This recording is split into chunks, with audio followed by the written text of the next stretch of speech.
Hi students, we're going to do another word sort today. We're looking at words that have double O in them, and double O can make two different sounds in a word, and it can make the sound like oo, as in food, oo, or it can make an sound like book,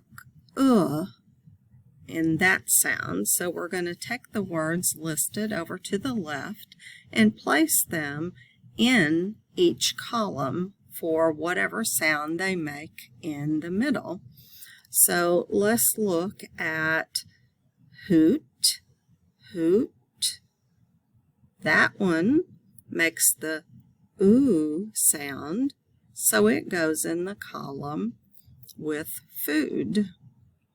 Then let's look at cook.